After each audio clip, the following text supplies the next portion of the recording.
Assalamualaikum warahmatullahi wabarakatuh. Apa kabar pemirsa semua? Selalu sehat, bahagia, dan semakin gemar bertanam. Sudah pada menanam apa sekarang? Semoga jerih payah menanamnya dapat membuat kita semua bertambah semangat, tetap sehat dan bugar. Pada video kali ini, kenapa saya bawa-bawa tabung bekas air mineral? Nah, ini yang saya mau sampaikan, bahwa tabung ini banyak sekali manfaatnya daripada dibuang ke tempat sampah atau tidak dipergunakan. Makanya ini saya akan sampaikan kepada Anda. Kali ini saya akan mengajak Anda untuk menjadikan tabung ini menjadi tempat pengomposan sampah dapur.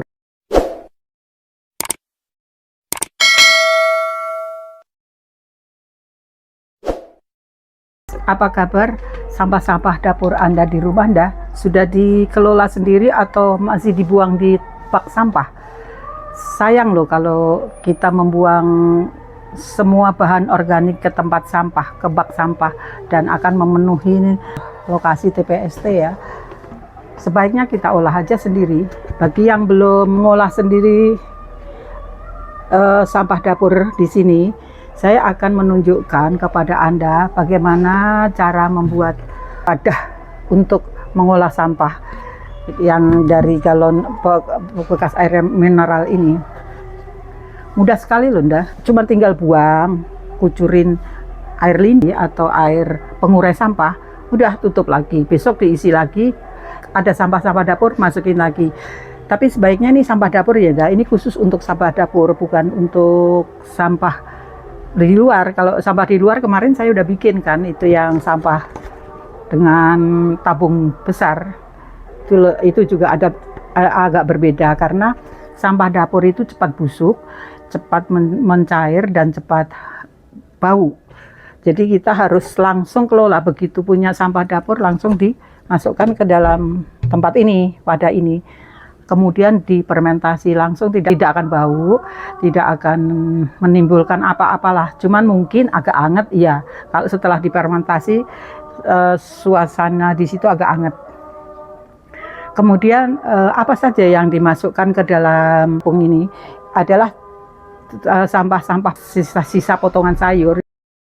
Misalnya kalau kita beli sayur 4 ikat, itu yang kita makan hanya yang bisa diambil hanya 1 ikat, sementara 3 ikat itu kan banyak sekali. Nah, itu yang kita buang kan biasanya. Kemudian ada lagi kulit buah, itu juga kulit buah pisang, kulit buah jeruk, itu bagus sekali.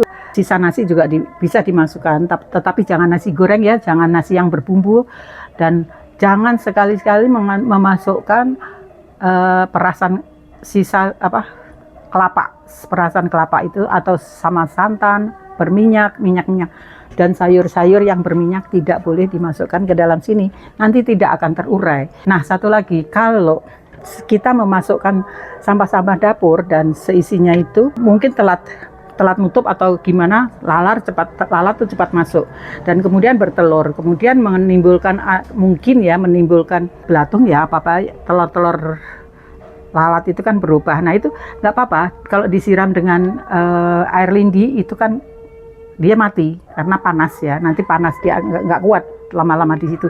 Jangan geli ya kalau ada hal-hal semacam itu, biasa aja. Sama kulit salak itu sama bonggolnya jagung itu nggak bisa diurai, dibuang aja boleh itu. Kemudian sisa-sisa potongan atau buangan hewani ya, itu seperti kulit udang, seperti kepala ikan, seperti duri-duri, yang pokoknya yang hewan-hewani itu jangan juga dimasukkan ke dalam sini. Terus tinja kucing juga jangan ya, paham dah? Sudah paham ya?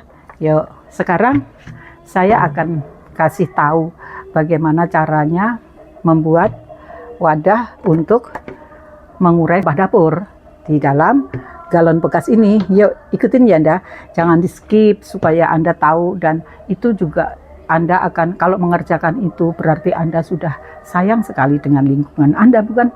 Karena kita tidak membuat kotoran di bak sampah yang mendatangkan lalat, yang mendatangkan tikus dan berbau. Apalagi tetangganya tuh kalau naruh tempat bak sampah di dekat rumah, di dekat jendela, itu kan baunya ke tetangganya. Nah, kalau Anda sudah sikam sendiri, Anda buat sendiri, tinggal sampah-sampah yang plastik apa-apa itu nggak apa-apa. Ayo kita berbuat baik, kita berbuat buat lingkungan, kita menyayangi lingkungan, dan kita berpartisipasi dari rumah, dimulai dari rumah tangga sendiri. Kalau semua orang seperti ini, kan berapa banyak orang yang melakukan itu, pasti akan berubah lingkungan ini. Sekarang ini cuaca seperti itu ya, iklimnya berubah dan merugikan kita semua manusia. Siapa yang salah? Kita semua. Karena kita tidak mengerti tentang lingkungan, kita tidak mau tahu dengan lingkungan yang kita injak, kita tidak peduli dengan lingkungan. Itulah sekarang yang terjadi. Ada salah musim, ada tanah longsor, sering terjadi salah longsor, belum banjir. Nah, banjir itu nanti saya juga akan ceritakan kepada Anda bagaimana menyayangi air hujan di dalam halaman rumah. Itu nanti ya, nanti saya akan jelaskan, namanya biopori. Kita bikin lubang, jadi lubang resapan biopori itu sangat bermanfaat juga buat keluarga kecil, buat lingkungan kecil, maksudnya buat halaman kecil, itu sangat bermanfaat sekali, dan itu bisa dijadikan untuk pembuatan kompos maksudnya. Terus bisa membantu sumur kita tidak kering pada saat kemarau. Kita kan nggak tahu, suatu saat kita kemarau, suatu saat ada jadi kemarau panjang kan. Kita kalau sudah punya lubang resapan biopori, berarti kita sudah menabung air itu di dalam tanah. Ya, ikutin terus ya, jangan di skip. Jadi Anda jadi bisa paham dan bisa mengikuti apa yang saya sampaikan kali ini. Dan ayo kita lihat ya. Ini 2 galon air kita potong, berbeda ukuran ya Anda. Saya mau buat yang untuk tandonnya di bawah, yaitu untuk tempat menyimpan air lindi nantinya. Nah, ini saya gunting seperti ini. Digunting seperti ini.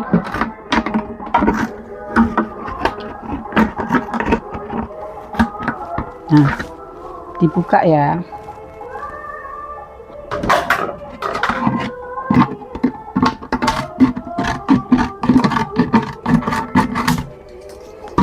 Kita sudah mendapatkan wadah untuk tandon air lindi nantinya ya, Sekarang kita akan menggunting untuk wadah sampah.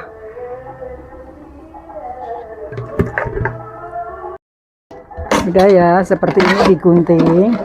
Nih. Kemudian supaya bisa, ini yang atas ini sebagai penutup ya nantinya ya. Kita bentuk supaya mudah dibuka.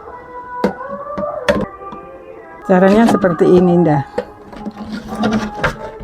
solder sedikit, dibuka sedikit, ini juga sedikit dibuka. Kelihatan nggak, Nah, sudah jadi seperti ini. Ini berpintu, sementara ini biasa.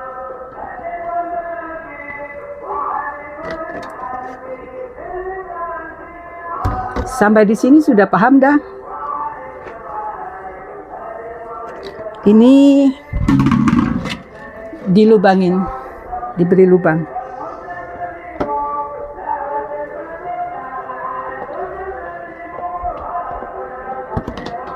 Diberi lubang untuk pembuangan cairan yang kita siramkan atau cairan-cairan lindi yang sudah terfermentasi tadi kan mengandung air, cairannya banyak, jadi nanti akan masuk ke dalam tabung ini begini kan. Nah, itu lubangnya ada di dalam situ, menetes masuk ke dalam tabung. Kemudian ini juga saya beri lubang. Ini saya beri lubang untuk mengeluarkan gas ya. Terlalu gasnya juga banyak nanti dari dalam di sini setelah cairannya banyak. Ini saya beli lubang, cukup 2 aja. Paham dah? Sudah paham dah? Ya mudah kan? Buatnya mudah. Nanti menggunakannya juga mudah.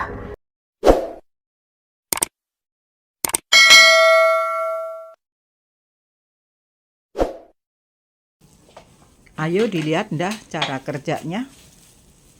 Sampah-sampah dapur ini dimasukkan ke dalam tabung galon bekas air mineral bagian atas. Lalu disiram dengan air lindi secukupnya, sesuaikan dengan jumlah sampah yang kita tuang. Ini londa kegunaan dari lubang yang kita buat di bagian bawah tabung galon bagian atas penampung sampah. Karena air lindi tidak menggenangi sampah, jadi sampah-sampah tersebut cepat terurai. Lalu kita beri kaitan kawat untuk mengunci agar tidak ada binatang-binatang yang ikut masuk. Sekitar kurang lebih 2 bulan, kita sudah bisa menghasilkan kompos dan lindi. Mudah ya, Nda? Nah, bagaimana Nda? Sudah paham tentang penyampaian saya tadi? Sekian saja dulu penyampaian saya kali ini mengenai lingkungan dan barangkali bermanfaat untuk Anda. Tunggu saja gilirannya akan saya sampaikan. Jangan lupa klik subscribe, like, dan silahkan berkomentar. Salam hijau.